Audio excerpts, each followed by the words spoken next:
this day have set upon a mighty endeavor, a struggle to preserve our republic, our religion, and our civilization, and to set free a suffering humanity.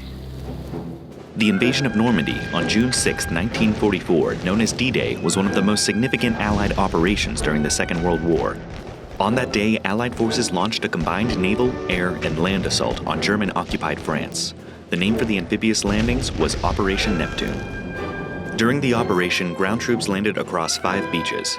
By the end of the day, the Allies began their advance into France.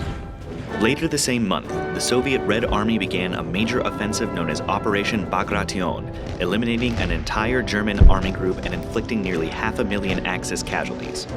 Soviet troops continued to fight through Eastern Europe, liberating many concentration camps and entering German territory in the fall of 1944. After breaking out of the Normandy Peninsula, the Allies advanced rapidly across France until met by stiffening German resistance near the country's western borders.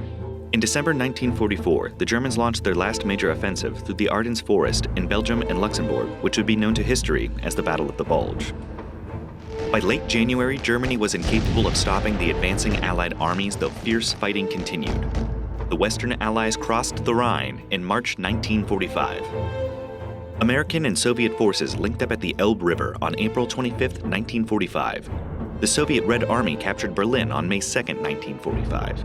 And the war in Europe finally came to a close, with Germany unconditionally surrendering on May 7, 1945, a week after Hitler's suicide. Many across Great Britain, Western Europe, Canada, the US, and Australia celebrated the following day when victory in Europe was announced.